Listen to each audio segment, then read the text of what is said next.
वैदिकी अमृत ध्यान साधना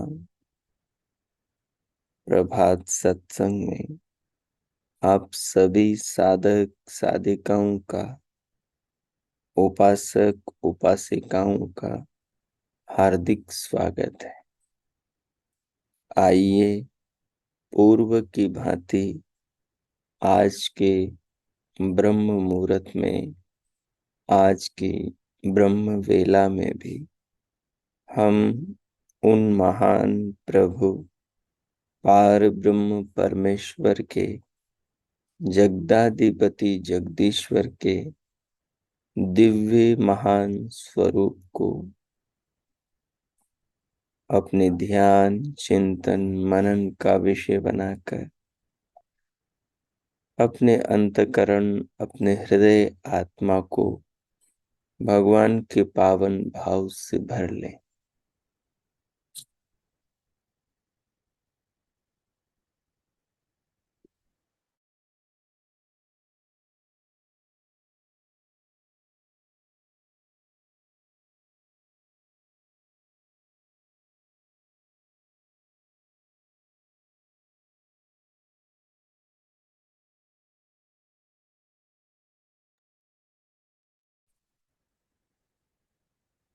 जीवन में ये पावन क्षण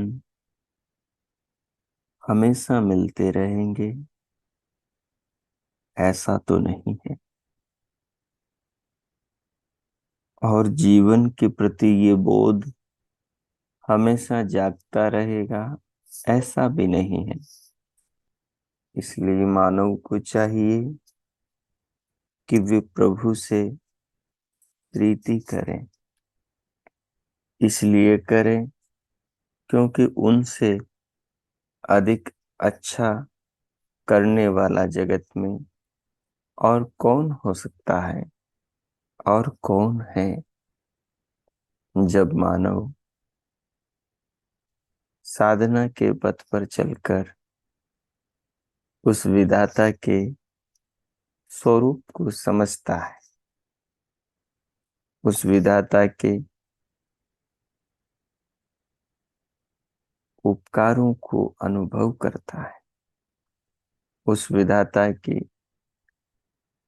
कृपाओं को अपने जीवन में देखता है, तो फिर सहज ही वो उस भगवान की ओर दौड़ पड़ता है, जो भगवान प्रतिपल उसके जीवन की रक्षा के लिए संसार में अनंत कार्य कर रहे हैं। वो जिधर भी देखता है उधर भगवान को ही अपने लिए सृष्टि के अंदर नाना पदार्थ बनाते हुए, अपने तक पहुंचाते हुए देखता है। जीवन परमात्मा की अनमोल देन है। जीवन परमात्मा की अनमोल व्यवस्था से है। जीवन परमात्मा के कृपा पर ही हर क्षण हर पल पल रहा है, अनुभव में आ रहा है, और जीवन को अनुभव करने वाला जीवंत है तो प्रभु की कृपा से है। प्रभु ये तो नहीं कहते कि हर क्षण उनके ध्यान में कोई रहे, लेकिन जो भी उनके ध्यान में रहता है उसके ध्यान में पूरा जगत आ जाता है। उसके ध्यान में अखिल विश्व पूरा ब्रह्मांड आ जाता है। उसका ध्यान इतना पावन, इतना महान हो जाता है, इतना दिव्य, इतना अद्भुत, इतना विचित्र हो जाता है कि वो विकास और उन्नति की सीमाओं को लांघकर उस अनंत विधाता से ओतप्रोत हो जाता है। वो दया, करुणा, श्रद्धा, पवित्रता, निष्ठा आदि महान दुर्लभ तत्वों को पा जाता है।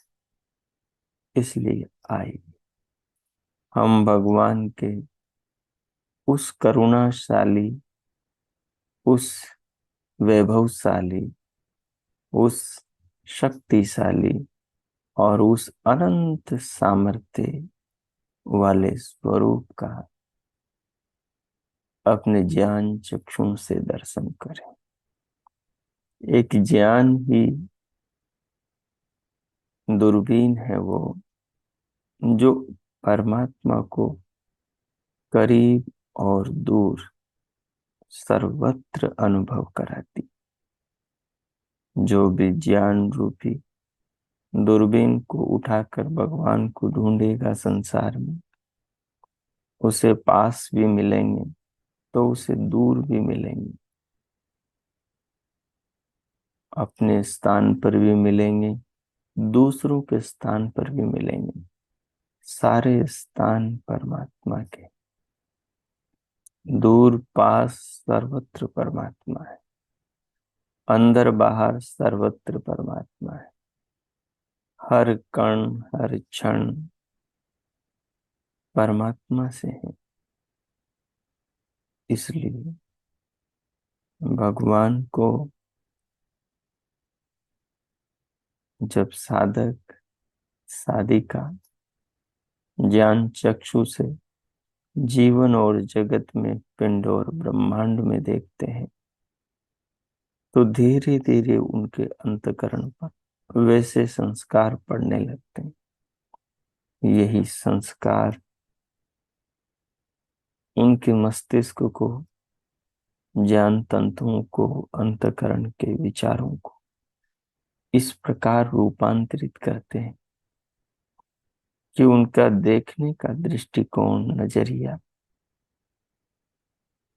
सामान्य से विशेष होने लगता है। उन्हें अपने स्वार्थों से ऊंचा उठाकर जगत के हित के बारे में देखने और सोचने की दृष्टि प्रदान करने लगता है। उन्हें क्षणभंगुर जीवन को ही सब कुछ मानने के भ्रम को तोड़कर जीवन को अनंतता की दृष्टि से देखने का दृष्टिकोण प्रदान करता है। जीवन का, आत्मा के जीवन का कोई अंत नहीं, न आरंभ है न अंत है। जो संसार में जन्म मरण है, ये तो चलते ही रहते, इनका कभी अंत नहीं। इनका विराम जरूर है, लेकिन ये चक्र कभी खत्म नहीं होता। लेकिन इनका विराम बहुत बड़ा है और बहुत आनंदपूर्ण है। उस तक पहुंचने के बाद की स्थिति तो अद्भुत है, लेकिन उस तक जाने में भी अद्भुत आनंद है। जब साधक धीरे धीरे विकारों को, बुराइयों को, दुर्विचारों को छोड़ता है, तो उसके सुख की सीमा बढ़ने लगती है। उसके देखने की दृष्टि का विकास होने लगता है। वो दूसरों में विशेष होने लगता है। उस विशेषता को वो स्वयं भी अपने हृदय में अनुभव करने लगता है। उस सुख को वो भी अनुभव करने लगता है, क्योंकि ये जिसमें पैदा होता है उसको पहले सुखी करता है, और उसका आचरण बदलने से आसपास के माहौल को भी फिर सुखी करता है। तो जो प्रभु भक्त बनता है, वो प्रभु की तरह ही संसार के लिए उपकारी हो जाता है। प्रभु की तरह ही वो अपने जीवन को सबकी रक्षा, व्यवस्था, सबके मंगल में लगा देता है। जैसे माता पिता को अपने बच्चों को पालने पोसने में आनंद आता है, जैसे अच्छे मित्र, अच्छे संबंधी को अपने संबंधी जनों के प्रति अच्छा सोचने में आनंद आता है, अच्छा करने में आनंद आता है। ठीक ऐसे ही आत्मा परमात्मा की निकटता को पाकर अच्छा सोचने में आनंद अनुभव करने लगता है, अच्छा करने में आनंद अनुभव करने लगता है। ये ज्ञान का गुण है, ये ज्ञान की विशेषता है। विद्या ददाति विनयम, विद्या व्यक्ति को विनयशील बनाती, उसको दयावान बनाती, उसको करुणा संपन्न करती, उसको जड़ जगत के पार सत्य को देखने की दृष्टि प्रदान करती। विद्या एक अनमोल रत्न है, जो किताबें पढ़ने से आती है, उपदेश सुनने से आती है, लेकिन केवल यही मार्ग नहीं, एक सर्वोत्तम मार्ग और भी है। वो आत्मचिंतन है, वो आत्मनिरीक्षण है। उससे विद्या तीव्रता से बढ़ती। किताबों से और उपदेशों से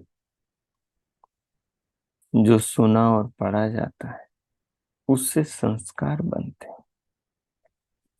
ये संस्कार धीरे धीरे साधक के दृष्टिकोण में बदलाव लाते हैं। लेकिन जो वो आत्मनिरीक्षण करता है, जो अपना अवलोकन करता है और ज्ञान के साथ अपने भीतर, अपने अंतर की स्थितियों को, अंदर के जगत को, मानसिक स्थिति को तोलता है, तुलना करके देखता है कि किताबों के बातों के अनुरूप मेरा हृदय है क्या, मेरी भावना है क्या। यदि उनके अनुरूप उसका हृदय हो, उसकी भावना हो, तो उसके सुख की कोई सीमा नहीं होती। और उसके विपरीत हो, ऋषियों की बातों के, वेदों की बातों के विपरीत हो, तो वो दुखी होता है। तो फिर अपना सुधार करने के लिए प्रवृत्त होता है। जब वो सुधार करता है, तो पल पल के सुधार के प्रयास उसकी आत्मा को बलवान बनाते, उसके आत्मलोक में और भी उजाला करते हैं ज्ञान का, और उसके भीतर का सौंदर्य, सोचने का, चिंतन करने का दृष्टिकोण बदलता है। उस दृष्टिकोण से उसे सुख का निरंतर विकास होता हुआ प्रतीत होता है। सुखी व्यक्ति स्वयं से, अंदर से होता है, और सुख का असली मार्ग ज्ञान है। संसार के भोग, इंद्रियों के विषय, ये इंद्रियों को, शरीर को और बुद्धि को सुख देने वाले हैं, आत्मा को सुखी देने वाले हैं। लेकिन इनके न होने पर भी व्यक्ति सुखी हो, भोजन के न मिलने पर भी, पानी के न मिलने पर भी, धन के न मिलने पर भी, विषय वासनाओं के, ऐषणाओं के, सांसारिक वैभवों के, भोग विलासों के न मिलने पर भी सुखी हो, वो एक दुर्लभ स्थिति है। और वो ज्ञान के द्वारा स्वयं के अंदर ही विकसित होती। जो जो व्यक्ति संसार की वस्तुओं के स्वरूप को जानता है, जो जो व्यक्ति संसार की नश्वरता और आत्माओं की अनवश्य अविनाशी स्वरूप को जानता है,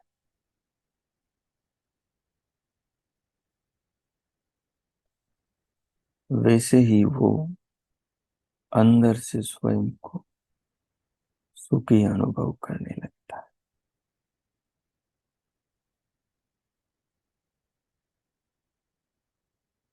वैसे ही वो अंदर से स्वयं को सहज और सम अनुभव करने लगता है। ये समता ये समता उसको ऐसे संतुलन में रखती है कि उसके संतुलन के कांटे को संसार के विषय डिगा नहीं पाते। संसार का पलड़ा कभी उसके ज्ञान के पलड़े को उठा नहीं पाता, दबा नहीं पाता, ज्ञान से भारी हो नहीं पाता। वो ज्ञान का दृष्टिकोण संसार के हर विषय, हर वस्तु, हर संबंध, हर संसार की अवस्था को चीर के उसके पार का सत्य दिखा देता है। जब व्यक्ति को, साधक साधिका को संसार का सत्य दिखाई देने लगता है तो फिर वो संसार के झूठ में नहीं उलझते।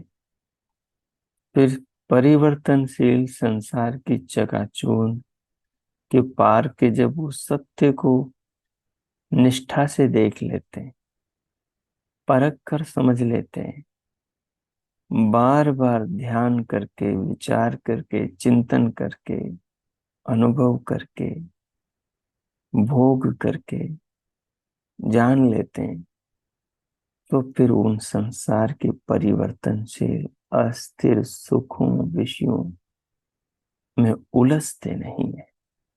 उनकी पार देखते हुए, सम रहते हुए, जीवन के आवश्यक भोगों को भोगते हुए अपने सत्य के मार्ग पर, स्वस्ति के पथ पर, आत्म कल्याण प्रभु प्राप्ति के दिव्य मार्ग पर चल पड़ते, चलते रहते हैं जब तक मंजिल न आ जाए। सो आइए उस मंगल से, आनंद से, ज्ञान से, संतोष से, समता से, पारदर्शी दृष्टिकोण से ओतप्रोत स्वस्ति के मार्ग पर हम चलें, कल्याण के पथ पर हम चलें। वो मार्ग ध्यान का है, वो मार्ग ज्ञान का है, वो मार्ग आत्म अवलोकन का है, वो मार्ग प्रभु की भक्ति का है। जो आपने आसन लगा रखा है, जिस आलती पालती में आप बैठे, यदि अनुकूलता से बैठे हैं तो वैसे बैठे रहे, और कुछ बदलाव करना है तो कर ले, पर सहज रहें, देह को सीधी रखें और नेत्रों को बहुत कोमलता से बंद रखें, पलकों को बिल्कुल सहज रखें। शरीर के किसी भाग में, किसी अंग प्रत्यंग में कोई खिंचाव, अकड़न जकड़न मांसपेशियों में बिचाव आदि न हो। सब सहज हो, सब सहज हो। सहज रहते हुए पूरे शरीर को अनुभव करें। अभी चिंतन के भाव को अपने भीतर रखें। अभी चिंतन जो हमने किया था उसका सार ये है कि ज्ञान के नेत्र से जीवन और जगत को देखा जाए। उससे जीवन और जगत का वास्तविक स्वरूप दिखाई देता है। ज्ञान का नेत्र, ज्ञान का दृष्टिकोण एक पारदर्शी लेंस है जो संसार के हर विषय वासना के पार उसके मूल स्वरूप को हमारे सामने प्रकट करता है। उसको जानना साधना के जगत में साधक के लिए अत्यंत अनिवार्य है। उसको कैसे जाना जाता है? इसी ध्यान के द्वारा। ध्यान में जब आप शरीर का अनुभव करने लगते हैं, सिर से पांव तक की देह का अनुभव करने लगते हैं, तो ये अनुभव आपको कुछ कहता है। ये अनुभव आपकी आत्म चेतना से कुछ निवेदन करता है। आत्मा जिस जिस से जुड़ता है वो विषय मूक रहते हुए अमूक ही कुछ कहता है। उसकी भाषा को आपका विवेक जानता है। उसकी भाषा को आपका ज्ञानात्मक दृष्टिकोण ही समझ पाता है। जब आप शरीर को अनुभव कर रहे होते हो, तब आपकी बुद्धि, आपका हृदय कह रहा होता है, तब भीतर से आत्मा जान रहा होता है कि ये शरीर विश्व निर्माता प्यारे प्रभु की महान कृति है, जिसको मैं आत्मा अनुभव कर रहा हूं। ये एक दुर्लभ बात है। इसे अनुभव करना चाहिए साधक को। जब वो ध्यान में हो, जब वो शरीर को अनुभव करे, तो उस समय जो शरीर की अनुभूति से बोध जागता है, जो ज्ञान की किरण, जो समझ की किरण अंदर उठती है, जो समझ की तरंग उठती है, जैसे बिजली कौंधती है, वैसे ही बीच बीच में कौंधती है ज्ञान की किरण। जैसे सूर्य की किरण कौंधती है तो वो धरती को प्रकाशित करती, रोशन करती, वैसे ही मनुष्य ध्यान में जब किसी विषय में प्रवेश करता है, तो उस विषय के ऊपर ही ज्ञान की किरण पड़ती है, विषय के ऊपर ही ज्ञान की तरंग पड़ती है, और वो तरंग ठीक बाहर की बिजली की तरह एकदम रोशनी करती है। और उस क्षण में साधक जितना जागरूक होता है, उतना उसके स्वरूप को अनुभव करता है। वो जो क्षण आता है, जिस क्षण के अंदर बोध प्राप्त होता है, एक किरण ज्ञान की बिजली की तरह कौंधती है। चाहे ध्यान में उस समय आत्मचिंतन चल रहा हो, चाहे ध्यान में उस समय शरीर विज्ञान चल रहा हो, चाहे ध्यान में उस समय परमात्मा भजन चल रहा हो, चाहे ध्यान में उस समय मनादि इंद्रियों के रहस्यों को जाना जा रहा हो, चाहे ध्यान में उस समय प्राणों को, कोषों को या अन्य ज्ञान की स्थितियों को अनुभव किया जा रहा हो, बिजली की तरह कौंधता है और क्षण भर में उजाला कर देता है। ये ज्ञान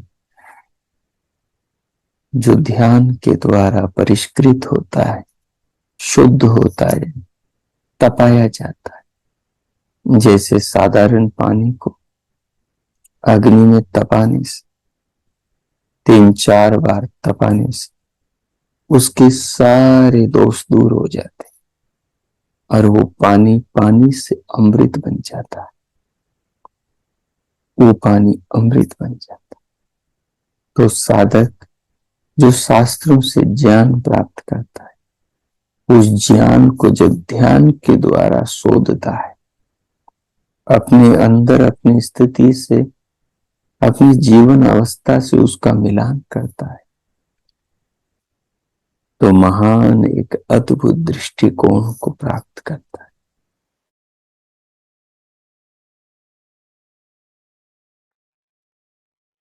यही दृष्टिकोण तो उसे संसार में ऊंचा उठाता है। यह दृष्टिकोण उसके अंदर की ध्यान की अनुभूतियों को व्यवहार में भी विसारने नहीं देता, दिमाग से ओझल होने नहीं देता। कार्य करते समय उसके दिमाग में बार बार वही ध्यान की बातें बिजली की तरह कूदती रहती, उसे ध्यान के क्षणों का आभास कराती रहती। उस समय की जागरूकता जीवन व्यवहार में भी बनी रहने लगती। साधारण इंसान से ये इंसान कुछ अलग तरह का होने लगता है।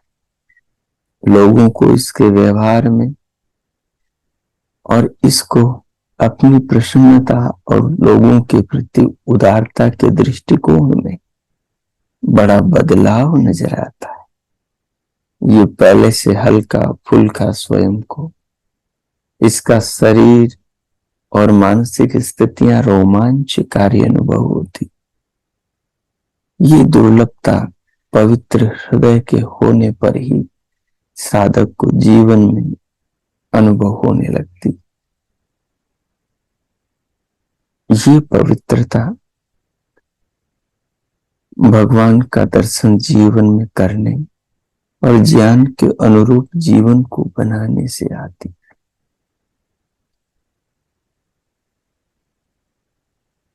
और साधना में निरंतर लगे रहने से ये स्थिति धीरे धीरे परिपक्वता तक पहुंचती। सो आइए जो बीच बीच में ज्ञान से जो बिजली की तरह कौंध जो बोध की उठती है उसको पकड़ना सीखे। ध्यान में कभी आलस नहीं होना चाहिए, निद्रा तंद्रा नहीं आनी चाहिए, प्रमाद नहीं होना चाहिए, पूरी सतर्कता जागरूकता होनी चाहिए।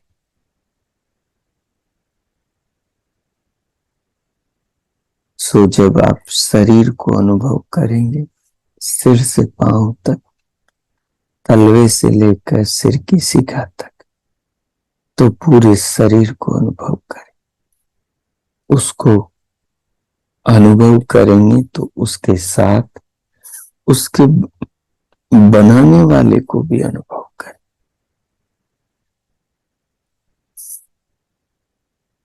शरीर का अनुभव भी आपको साक्षात होगा, लेकिन ज्ञान के रूप में होगा।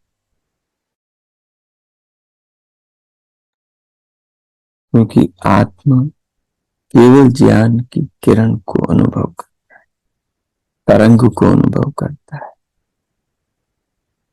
बस। और वो हर स्थूल से, सूक्ष्म से, दृश्य से, अदृश्य से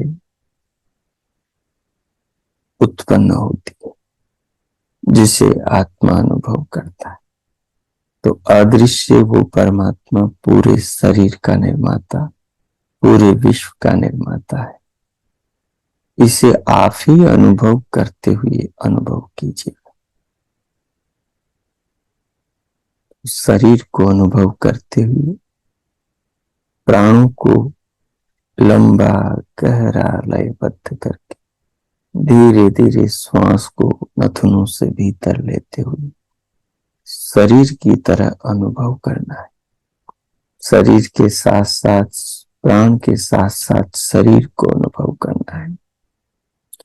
इन्हें अनुभव करते हुए फिर दिव्यनाद को अनुभव करना है। जरूरत हो बाहर शोर हो तो जब करेंगे तब दोनों कानों में उंगली लगाकर करें, उससे क्षण भर में नाद सुनाई देगी। और नाद के साथ साथ शरीर की अनुभूति को और प्राण की अनुभूति को मिला दे। इनके साथ साथ तीनों के साथ चौथी परमात्मा के निज नाम ओम के मानस जप को भी शामिल करें। अब एक अंदर रिदम बनेगा, नाद का संगीत होगा, प्रभु के नाम का भजन होगा। ये संगीत ढोलक का, हारमोनियम का, ये संगीत तबले का, वीणा का काम करेगा। ये संगीत आपके मन को भटकने नहीं देगा। ये संगीत और शरीर की अनुभूति और प्राण का रोक लेना, थाम लेना, ये सब मिलकर आपकी अनुभूति में चार चांद लगा देंगे, आपके हृदय को आनंदित करेंगे, अनुभवों को प्राप्त करने के योग्य बना देंगे।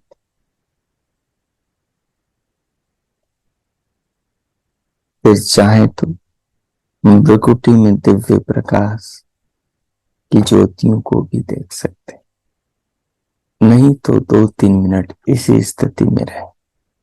इन सब का दृष्टा साक्षी अपने आत्मा को बनाए। भगवान गौतम जब प्रमेयों का स्वरूप बताते, कहते हैं कि संसार में 12 प्रमेय होते हैं।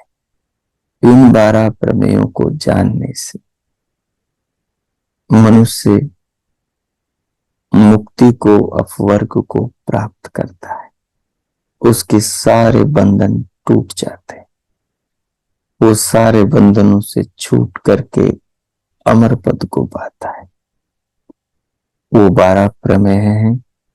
पहला प्रमेय आत्मा है, दूसरा प्रमेय शरीर है, तीसरा प्रमेय इंद्रियां है, चौथा प्रमेय इंद्रियों के अर्थ है, अर्थात पंचभूत 5 विषय है, और पांचवा प्रमेय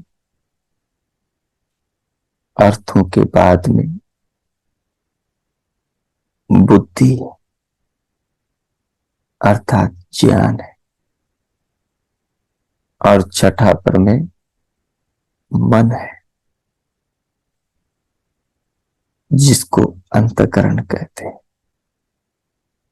सातवां प्रमेय प्रवृत्ति, जो प्रवृत्तियां मन में उठती, शरीर में उठती, बुद्धि में उठती, इंद्रियों में उठती, विषयों में उठती, वो सारी प्रवृत्तियां, वो सारी चेष्टाएं सातवां प्रमेय। आठवां प्रमेय दोष है, काम, क्रोध, मोह आदि विकार है, जो प्रवृत्तियों को पैदा करते। और उसके बाद में 9वां प्रत्यय प्रत्यय भाव है, अर्थात पुनर्जन्म है। 10वां प्रमेय फल है, अर्थात जो भी संसार के पदार्थों का भोग करने पर जो फल मिलता है, जो कर्मों का फल मिलता है, वो फल 10वां प्रमेय है। और 11वां प्रमेय दुख है, जो 3 प्रकार का, आध्यात्मिक आदि, दैविक आदि होते। और 12वां प्रमेय अपवर्ग है, जो मुक्ति है। तो इन 12 प्रमेयों को जब साधक साधिकाएं जान लेती, अनुभव कर लेती, इन पर विचार करते ध्यानस्थ होकर, तो ये प्रमेय अपने आप उसके भीतर ज्ञान का उजाला करते हैं, और उस उजाले के अंदर उन्हें बोध होता है कि इन सब का दृष्टा जो है वो उसकी अपनी चेतना आत्मा है। तो जब ध्यान में जाएं तो आत्मा को दृष्टा बनता हुआ देखें, दिव्यनाथ का दृष्टा ईश्वर के नाम का स्मरण का दृष्टा, दिव्य प्रकाश का दृष्टा, प्राणों का दृष्टा, पूरे शरीर का दृष्टा, आत्मा को दृष्टा बनाए। कैसे ये सारी देह रूपी नगरी को वो परमात्मा चला रहा है, इसका दृष्टा अपनी आत्मा को बनाए। जब आत्मा दृष्टा बनेगा तो आपको अत्यंत आनंद आएगा, एक रोमांचकारी आनंदमय स्थिति होगी। और इस स्थिति का बार बार अभ्यास करने से ही ज्ञानात्मक हर पार संसार के देखने का दृष्टिकोण उदित होता है, जो दिन में आपके व्यवहार में भी, आपके मन में, आपके अंतःकरण में बना रहता है और आपको नई सूझबूझ संसार के विषयों से, परिस्थितियों से बचने की देता रहता है। सो अब मैं मौन होता हूं। अगले 5 मिनट तक आप ये प्रयोग करें और इस प्रकार से इस जीवन को साधनामय बनाए, इस जीवन को सार्थक और विशेष बनाए। महान अनुभवों को प्राप्त करके जीवन को महान बनाए। प्रारंभ कीजिए अगले 5 मिनट तक इन अनुभवों में रहते हुए, पीछे जो सुना उस भाव को ध्यान में रखते हुए, अभी जो प्रमेय आपके सामने रखे उनमें से जितने स्मृति में रह जाए उनका विचार कीजिए। ओम कीजिए।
ओ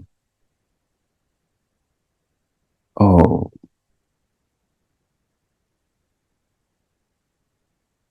सो इस प्रकार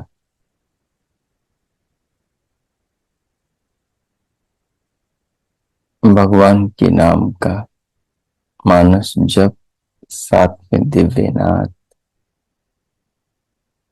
दिव्य प्रकाश, प्राणों का अनुभव और आत्मा को इन सब का दृष्टा बनाकर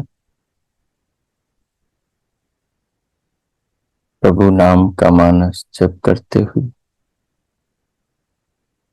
और पूर्व के चिंतन के अनुसार जीवन को कैसे संसार में निरंतर चलने वाले दुख सुखों के बीच, हर परिस्थिति के बीच उनके प्रभावों से सुरक्षित रखा जाए, बचाया जाए, उसका हुनर, उसकी कला इन्हीं अनुभवों से साधक के भीतर आया करती है। इन्हीं अनुभवों से साधक के भीतर आया करती। ज्ञान और ध्यान से प्राप्त दिव्य दृष्टिकोण जो सांसारिक दुखों से बचना सिखाता है मनुष्य को, और वो आपके भीतर तभी आएगा जब आप ज्ञान पूर्वक ध्यान करेंगे और ध्यान की अनुभवों से जो समझ मिले उस समझ के अनुसार जीवन को जिएंगे। 12 प्रमेयों को जानकर अपने आप को मुक्ति के योग्य बनाएंगे। जब आपको आत्मा का ज्ञान होगा तो बोध होगा कि आत्मा दृष्टा है और दृष्टा कभी बदलता नहीं। दृष्टा हमेशा देखता है, बदलता है दृश्य, दर्शन बदलता रहता है, दृष्टा स्थिर रहता है। और वो दर्शन, वो दृश्य है शरीर, शरीर के इंद्रियादि साधनों से दिखाई देने वाला इंद्रियों का विषय जगत, पंचभूत, 5 विषय।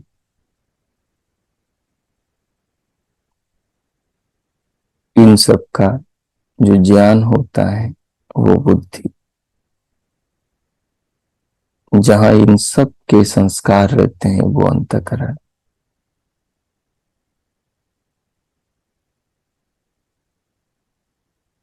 इनके संस्कार जो मनुष्य के शरीर में, बुद्धि में, इन विषयों के प्रति मन में जो इन्हें पाने छोड़ने की प्रवृत्ति पैदा करते हैं, वो प्रवृत्ति पैदा होती है राग, द्वेष, काम, क्रोध, तमाम प्रकार के दोषों से, सुख दुखों से।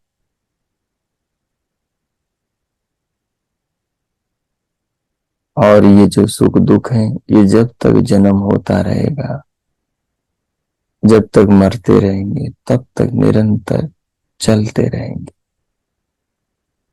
तो सुख दुखों से छूटने का तरीका ये है कि दुखों को जाना जाए, दुखों के रास्ते को पहचाना जाए कि ये आते कैसे, कहां से। दुखों को जब जान लेंगे तो उनसे छूटने के लिए प्रयत्न करेंगे तो फिर अपवर्ग की ओर बढ़ेंगे।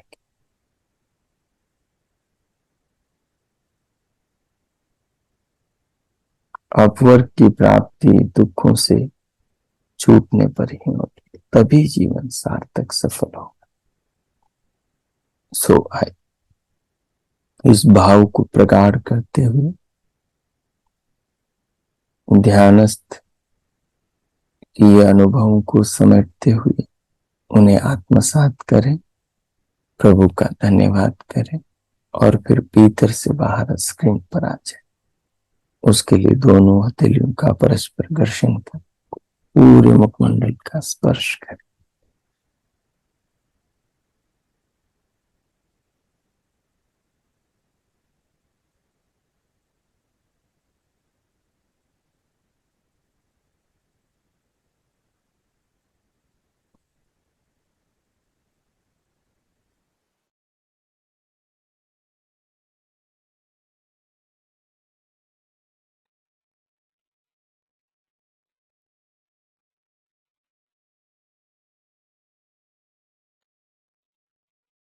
तो इस प्रकार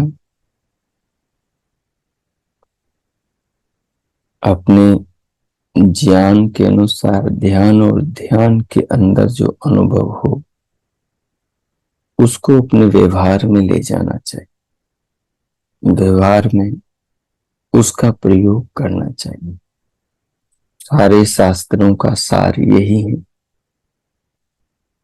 कि ध्यान में जो चीजें पकड़ में आए उन चीजों को पकड़ करके व्यवहार में प्रयोग किया जाए। जब उनको व्यवहार में प्रयोग किया जाएगा और व्यवहार में नजर आएगा कि ये यहां पर मेरी मदद कर रही है। देखो, जो ध्यान में और जो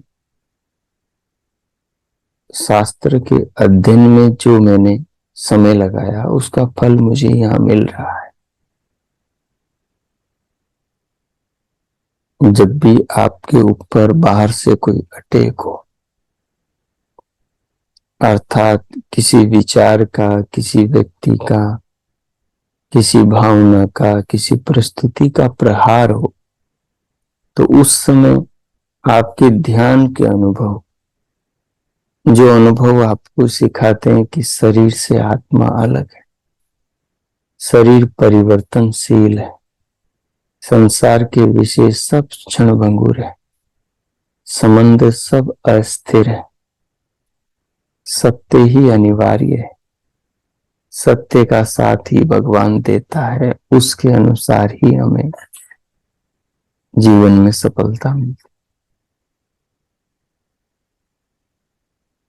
और शरीर तो नश्वर है, आत्मा तो शरीर से अलग है। स्त्री पुरुष तो शरीर है, चेतना तो इनसे भिन्न है।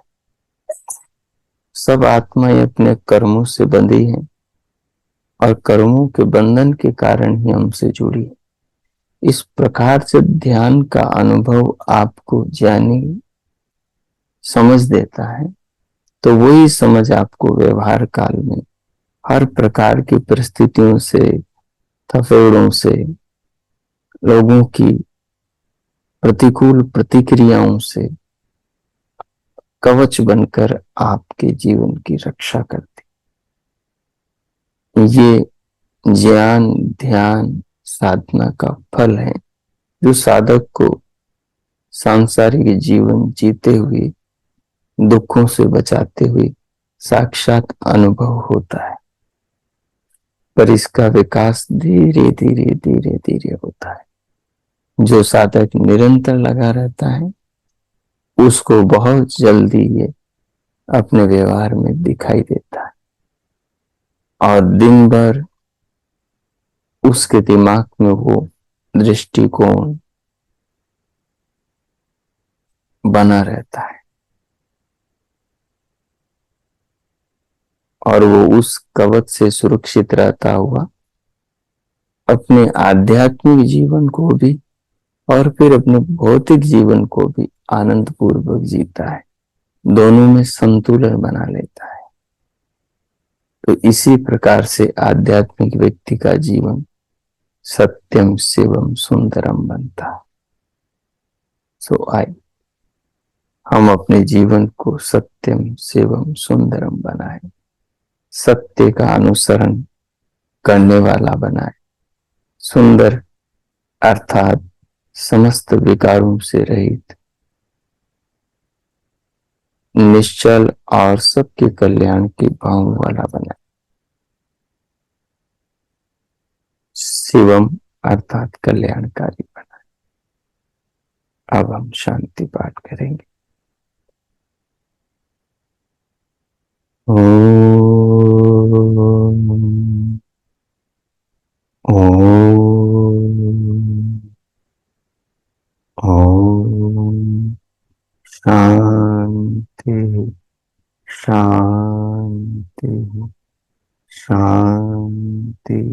ओम। ओम। आज का आप सबका दिन शुभ हो, मंगलमय हो। सबके लिए प्रभु से बहुत बहुत मंगल कामनाएं, शुभकामनाएं। इति ओम।